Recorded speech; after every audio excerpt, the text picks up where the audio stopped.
Hi, I'm FIDE Master Levi Cherbolenko, and in this series I analyze the openings of people rated anywhere between 1000 and 2000. The following is a chess.com game played between 1691 versus 1638. Let's start. Alright, so e4. So white opens up with e4, central pawn, right, develops, opens up the bishop, right, and immediately controls the center. e5, black does the same, right, opening up his bishop and controlling the center. So this e4, d4, d5, e5 is called the small center. And you want to have at least one pawn controlling this in the small center, and if you can, if your opponent allows you, you want to have two pawns. If not, at least one. Okay, knight f3, developing the knight, attacking the e5 pawn. Black plays knight c6, develops the knight, defends the central pawn. Bishop c4. This is a good move. Another move would be bishop b5. Bishop b5 would be called the Ruy Lopez or the Spanish game, right? Bishop c4 is the Italian, right? Or the Gioco Piano. In general, this diagonal is absolutely great for the bishop because it attacks f7. f7 is the weakest link in chess for black, as is f2 for white. Is the Achilles heel for black, okay? And also sometimes h7. But this diagonal is absolutely great for the bishop because it's not hindered. So if black had a pawn on e6, if this pawn was not on e5 but if it was on e6, bishop c4 would not make as much sense. Some people play bishop c4 against pawn on e6, but then it's restricted against the f7 e6 pawn barrier. Makes no sense. But once your opponent has a pawn on e5, you immediately want to put a bishop on c4 because now it's unimpeded, right? It puts huge pressure on this f7 pawn, which is the Achilles heel in chess for black. Okay, so bishop c4 is a good natural move. Knight g7, okay, that's of course a not a good move. That's just a bad move. It doesn't make any sense. That's a very bad move. Black should instead mirror white. Knight g7 is an unnatural move. It puts the knight, first of all, on a bad square. It has no moves from here other than like g6, which, by the way, another rule of thumb, usually b6, g6 is the worst for black to put like a knight on. And b3 and g3 is the worst for white. There are exceptions. Sometimes it's a good square. For example, in the Italian or in the Ruy Lopez, people put the knights on f3, g3. So these are like exceptions. But a lot of times, most of the time, it's bad for black to have a knight on b6, g6. These are bad squares. And for white on b3, g3, usually. So one, it has no good squares. True, it blocks the bishop. Because it blocks the bishop, it hinders black's normal development, and now black cannot castle. And if they cannot castle, f7 will be weaker. f7, why is it weak? It's especially weak if it's not guarded by a rook, only by a king. Do you see? So it makes everything worse for black. So what should black do instead? There are two main moves. Black can either mirror white, which is the move that I prefer, right? Mirror white. Or they can play knight f6. So this would be like the normal Italian. Knight f6 is called the true nice defense. Now, the thing with knight f6, the downside is it blocks the queen. So now white can play knight g5, attacking the f7 pawn, you know. And now to defend it, black has to play d5. White takes, and now the thing is that if black takes on d5, now it has this crazy move, knight takes f7, sacrifice.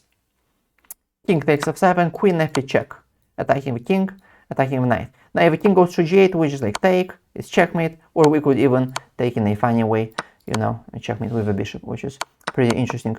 So black has to go king e6, then we can go knight c3, putting even more pressure on the knight. We have to go knight c, through e7, to defend it.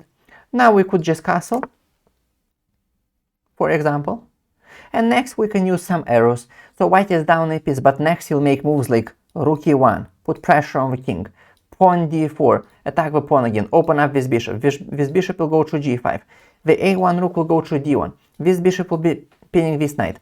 So basically we have two pins. The c4 bishop is pinning the d5 knight to the king. The g5 bishop pinning the e7 knight to the queen. Two central rooks on d1, e1, pawn on d4, king in the center. So white has huge compensation. So at best, black has to give up back a piece and maybe not get checkmated, at best. So white definitely has huge compensation here, okay? So therefore, you know, black needs to know this, and so here the best move would be like knight a5. There's like bishop b5 check, we have to go c6, we take, we go, let's say, bishop d3, and so it's some irrational game where Black is down a pawn, I believe, but they have like some compensation because white has this a little bit weird placement. You know, this bishop is in front of a pawn, blocking this bishop. So black gets some compensation. So I don't really recommend like going into this line for white. But I'm saying if black does not know this, if black plays knight d5, then it's absolutely worth playing this line. Okay. But yeah, this is the thing with knight f6. It's also a fine move, but you have to know all this theory. So this is the downside. It allows knight g5. The plus of bishop c5 is that now the queen is not blocked, so white cannot play knight g5 because black just takes. Do you see? And if white plays a move like, let's say, d3 to have the knight guarded by the bishop, now black can play knight f6, and now after white plays knight g5, because the bishop is already on c5, black can just castle, and the pawn is guarded by the rook, and it doesn't work, because now knight f7, just rook f7, bishop f7, king f7, and you should know usually two minor pieces are stronger than a rook and a pawn, because they are more mobile. You know, like the rook is not doing a whole bunch here, whereas like these are two pieces. They're more mobile, can cause more damage. Okay, but this, yeah, so this is how black should play. Bishop c5, let's say d3 or some other move, and then knight f6, and then castle, and black is fine. Okay, so knight g7, very, very bad move.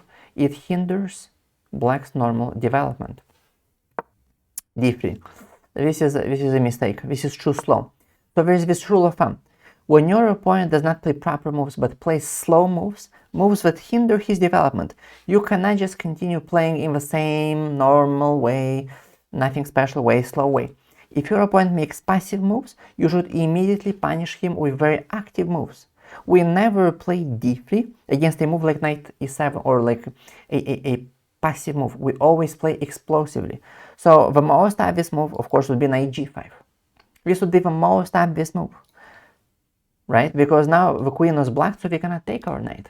That's one candidate move. That's probably the best. Another a more explosive move would be like potentially d4. It's more explosive when d3. We play actively in the center. When our opponent plays passively and hinders his development, we play explosively. Okay, we attack explosively. So d4 would be another explosive move. Or even a move like castle. Although it doesn't look explosive, but it still helps with our attack. Why? Because eventually when the game goes crazy, we go knight g5 or d4 or open the game up, our attack will be stronger if our own king will be castled and safe. When the game opens up, our attack will be stronger because our king is safe.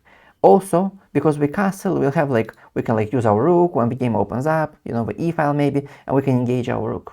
Do you see? So although it on paper doesn't look explosive, but it's actually also a very good developing move which will help with our attack indirectly. Okay, so but this is the mindset. We never play slowly against slow move. You see a slow move, maybe a corner pawn move like this or something.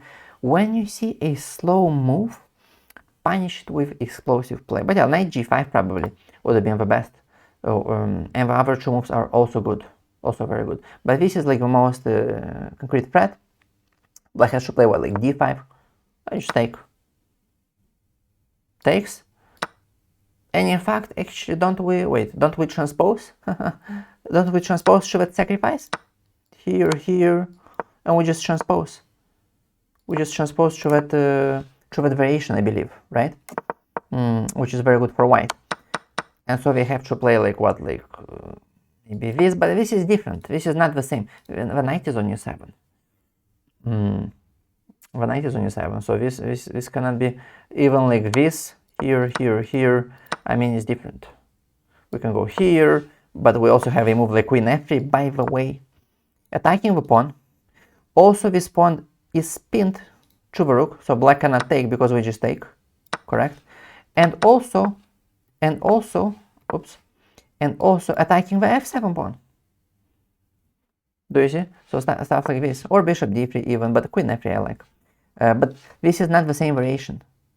When the knight was on f6, queen f3 wasn't as good because the knight on f6 was blocking this pressure on the f7 pawn. But now when the knight is on e7, we have multiple threats. Okay, so black is basically in big trouble here. Do you see? So it's very good for white. Yeah, knight g5. d3 super slow. f5. What is this? That's another rule of thumb. When you are not developed yet, you don't engage in this crazy pawn play and want to open the game up and play crazily with pawns in the center. You are not ready yet. You first castle, secure your king, and then you can open the game up. Then you can go crazy. But if you are the one that is underdeveloped, you do not open the game up. That is literally white's task. Because black is underdeveloped, right? His development is hindered. But it's white's task to open the game up, to attack the king in the center. Black should do everything possible to keep the game close. So he basically helps white. So I think what black should have done is, black should have applied prophylactic thinking. Obviously, the threat is knight g5. So I think black should have played h6. Yes, it looks slow, and it is slow, but there's no choice. Black is still worse, of course, but at least we're not losing immediately. At least we're preventing knight g5, you know. And then maybe white could like castle, and maybe then... See, d3 was very slow. d3 was a poor move. Because, again, this h6 move is a slow move. And normally white would punish it with d4. But see, now they would lose a tempo. But what to do? You know, with d4 or even with idea c3, d4 sometimes, right? With the idea being that the black takes, we can take back with a pawn. Another idea is that pawns in the center are stronger than pieces in the center. Ideally, you want to have a pawn in the center, not a piece in the center, because if you have, let's just imagine, I'll just make, I'll just make like a move, just so you can see. A piece in the center, so there's this tension between the knights, but there's no threat of knight takes c6 because these are pieces of equal value. So if we take, we just take back whatever way, and these pieces of, it's just a mere exchange. Whereas, if we have, I'll just like make some random moves. If we have a pawn in the center and then we go like, let's say d5, that's, I'll just make a move. Then we have a piece of less value, a pawn attacking a piece of more value. So as we gain space, we have to move back their pieces. So they have to like shrink, and we gain space, more force, more scope. Do you see? That's the power. We have to, as we advance our pawns, they have to go backward and give up space. That's why it's much better to have pawns, because it's of unequal value. Okay. So yeah. So again, white still has an advantage, but at least black is not losing. You know, they can play maybe like, you know, maybe I don't know, d6 and then put the knight on g6, bishop e7, castle, and have some game, right? Yeah. But yeah, f5, horrible move. I mean, another rule of thumb, normally we never push the f-pawn. It's the Achilles heel in chess, we have to protect it. There are exceptions, sometimes we do push it, but most of the time, 90% of the time, usually we do not push it. Because that opens up the diagonal for the bishop. It opens up the bishop. So now black can never castle. Horrible, horrible, horrible. Okay, knight g5. I mean, white seizes the opportunity. Makes sense. Threatening both knight f7, but especially bishop f7, of course, checkmate. d5, I mean, what else? Takes. Knight a5. Okay. Yeah, I mean, knight d... Yeah, they applied this idea. Knight d5, I mean... There's multiple ideas. There's queen f3 maybe, attacking the knight, and if the knight moves, we have bishop c4, I mean, sorry, bishop f7, knight f7. Or there's even just like castle, by the way, we can just castle. Like I said, usually to attack, to have a proper attack, not to allow him counterplay to attack our own king, just to be on the safe side, you can like castle. It's not, right? It looks slow, but it's not always slow. And when you also engage the rook, it depends. Other times we don't castle. Sometimes actually you want to use the tempo, each tempo to like direct attack, like queen f3. So either way, white has a clear advantage. Okay, but okay, let's see, knight a5. Okay, bishop a5 check. Now it's curious. Bishop a5 check is okay, I guess, but we see this diagonal here, this weakness here on f7. First thing you always think about is not bishop b5 move. I mean, it's okay, but nothing special. You never start with nothing special moves. Clearly, bishop b5, like, you cannot expect anything special. First move you always look at is something more special. Something crazy, sacrifice. Something that potentially could win the game. So I'd first move I'd look at a move like d6, opening up his bishop. Now, if we take, let's say, CD, I mean, we could go like knight f7, correct? Double attack, game over. Queen moves, we just take the rook. I don't know, maybe bishop f7 also makes some sense. But, yeah, bishop f7 also, I guess, not bad. But, I mean, knight f7 would be the easiest. And if queen d6, I mean, I guess we can do the same, correct? Here. And if check, we just go pawn c3, for example. So, again, double attack, game over. So we have to take the bishop. But then, let's see, don't we have d attacking the queen and the bishop? We have to take. We take. Now, if we take the queen, we just take, and now, you know, the knight is guarded by our bishop. But if we go bishop takes g5, we have queen h5 check. Pawn g6, queen takes g5. Queen takes g5, bishop g5. White is up a piece. Game over. So, unless I'm missing something, but I don't think I am. I think white is just completely winning. Do you see? So that's another rule. Don't just look at normal moves, but clearly cannot win the game. First look at crazy stuff. Moves that potentially could win. Sacrifices. And then the last thing you look at is a more normal move. You know, but clearly like cannot win immediately. Okay. Here, takes, bishop a4. Okay. Yeah. Pawn h6. Okay, attacking the knight. Check. Okay. g6. Queen h4. I mean, the pawn is pinned to the rook. Bishop g7. Finally, black develops this bishop.